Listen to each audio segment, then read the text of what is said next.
की बातें करने आते हैं दीदी। मंच नहीं है, यहाँ हम लोग का आदेश देने का कोई गम नहीं है दीदी। यहाँ हम लोग किसी को आदेश देने नहीं आते हैं। ये तो महादेव का मंच है और जिसे जो भी ज्ञान महादेव ने दिया है वो दो शब्द अपने महादेव के बारे में यहाँ बताने आती हैं, या भैया हो या दीदी हो बताते हैं। तो देखिए दीदी, हम लोग अपने साहेब भैया हरिनानंद ने जो 3 सूत्र दिए हैं बहुत ही अच्छा दिया है कि उनके 3 सूत्र के बताए रास्ते पर हम लोग अनमोल रतन है दीदी। इससे अच्छा क्या सौभाग्य होता। पूजा पाठ ये नहीं, पूजा पाठ अलग चीज होती है दीदी, सिर्फ चर्चा अलग होता है। चर्चा में हम लोग सिर्फ महादेव से ज्ञान लेने जाते हैं और जो मांगने का होता है वो मंदिर में भक्त के रूप में मांग सकते हैं दीदी।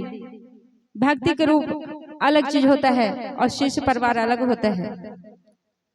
ऐसा क्यों होता है दीदी कि कोई भी थोड़ा सा कष्ट आया और हम लोग पहले महादेव के छोड़ देते हैं। क्या आप लोग वस्त्र पहनना छोड़ देती हैं, नया कपड़ा भी पहनते हैं दीदी, बोली वचन भी बोलते हैं, सबसे बोलते हैं।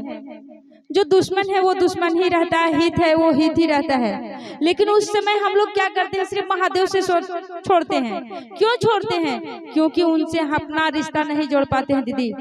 जिस दिन अपना रिश्ता जुड़ जाएगा, कितना भी आप कष्ट में होंगे तो उनसे रिश्ता नहीं टूटेगा दीदी।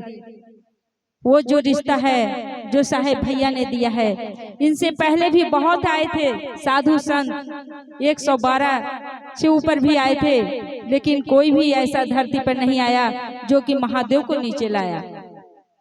लेकिन महादेव को नीचे लाने वाले तो हमारे साहेब भैया ही हैं जो कि नीचे लाए। तो देखिए दीदी, सबसे बड़ी चीज है कि विश्वास।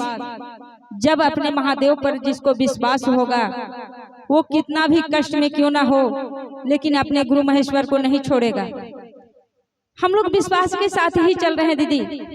आज महादेव की दया नहीं होती तो कोई समय ऐसा था कि जब भैया चलते थे तो भैया के आंख में भी आंसू आए थे। ऐसी बात नहीं है, भैया को भी कष्ट हुआ था। भैया भी जब चलते थे तो कोई नहीं जुटा था। उस समय भैया भी सोचते थे मैं किस स्थिति में जोड़ूं, कैसे बताऊं लोगों को। वो बताने में भी हिचकिचाए थे, लेकिन महादेव की दया थी उन पर, उनको विश्वास था और विश्वास के साथ उन्होंने जोड़ा। और जोड़ते जोड़ते आज देखिए कि 3 करोड़ ही, आज हम लोग कहते हैं कि हिंदू ही जुटे हैं, लेकिन भैया ने हिंदू मुस्लिम सिख ईसाई सबके लिए ये चर्चा बनाया था और सभी कोई इस चर्चा में जुटे हैं। आज देखिए, कुछ समय पहले की बात है जो मैंने साहेब भैया के मुखबिंद से ही सुनी थी कि मंडल भैया, वो भी आज शरीर में नहीं है, प्रोफेसर साहेब, वो भी कुछ दिन पहले जब चर्चा में जुटे हुए थे तो उनको कोई बीमारी हुई थी। तो साहेब भैया के पास गए हुए थे तो साहेब भैया ने बोला कि तुम्हारा कौन है अपना और तुम्हारा कौन साथ देगा। तो मंडल भैया ने बोले थे कि देने वाले हमारी पत्नी है, हमारा बेटा है, वही मेरा साथ देंगे, और कौन देगा। साहेब भैया उस समय थोड़ा सा मुस्कुराए, बोले कोई बात नहीं है, तुम्हारी पत्नी ही तुम्हारा साथ देगी, तुम्हारा बेटा ही साथ देगा। समय ऐसा आया दीदी, समय किसी को बता के नहीं आता। समय जब आया तो उनकी बीमारी बढ़ चुकी थी।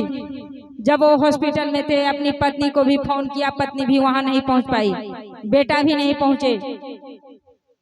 तो देखिए, वहां कोई गुरु भाई पहुंचे, उन्होंने हॉस्पिटल में मंडल सर को भर्ती करवाया था। तो साहेब भैया ने, वो तो दूजा गुरु थे दीदी, उनको सब पता चलता था। तभी साहेब भैया ने हॉस्पिटल में मदन सर के पास फोन किया और बोला कि तुम कहाँ हो। तो मैं हॉस्पिटल में हूँ, तुम्हारा साथ कौन दे रहा है, तुम्हारे साथ कौन कौन है। तो मंडल सर बोलते हैं कि मेरे साथ तो एक गुरु भाई ने साथ दिया। तो साहेब भैया ने बोला कि तुम्हें तो अपने पत्नी पर गर्व था, बेटे पर गर्व था, तो तुम्हारा बेटा कहाँ है और तुम्हारी पत्नी कहाँ है। तो भैया मंडल सर से बोले ऐसी बात। तो मंडल सर ने कहा कि सचमुच भैया महादेव ही का साथ होना चाहिए, गुरु भाई ही मेरे साथ दिए हैं तो महादेव का साथ है। तो उसी समय उसी क्षण भैया बोलते हैं कि मदन गुरु भाई को मैं भेज रहा हूँ, उसे तुम अपना बेटा ना समझना, उसे गुरु भाई के रूप में देखना। साहेब भैया उनको फोन करते हैं और फोन करके जैसे ही उनके बेटे के पास फोन करते हैं, मदन सर वहां पहुंचते हैं और देकर पैसा देकर उनको भर्ती करते हैं, उनका इलाज शुरू होता है। दीदी तो देखिए दीदी, हम लोग इस धरती पर आए हैं तो बल्कि हम लोग कहते हैं बेटा बेटा पति, लेकिन यहाँ सहारा किसी का नहीं है, सहारा तो उस महादेव का है जिसको हमको चाहिए। आज बाबा की संपत्ति पर सबका अधिकार है, तो क्या बाबा का ज्ञान पर अधिकार नहीं है? आज हम लोग कहते हैं कि पोता पोती सबका बाबा के संपत्ति पर अधिकार है, तो जो बाबा का ज्ञान है उस पर भी अधिकार रखने का कोशिश कीजिए, उस पर भी हम लोग का हक बनता है कि उस ज्ञान की ओर चलें। अज्ञानता की ओर चलने से कोई फायदा नहीं दीदी।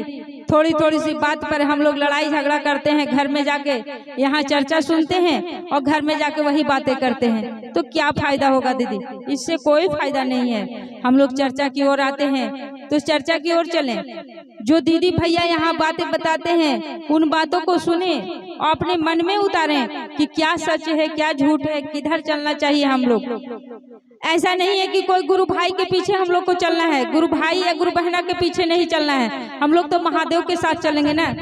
साहेब भैया ने भी बोला है इस बात को कि जब आप हरिनानंद हरिनानंद करके चलिएगा तो मैं आगे आऊंगा, आपके महादेव ही पीछे रह जाएंगे, तो उससे कोई फायदा नहीं होगा।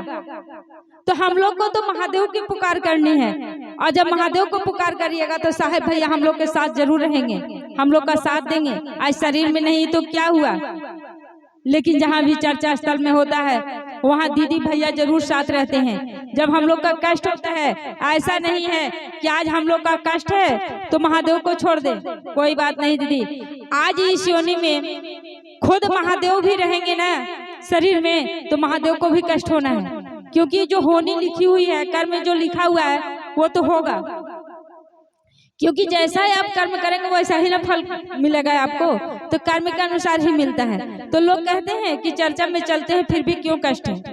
कष्ट तो अपने आप से आप लोग बनाते हैं, हम लोग बनाते हैं।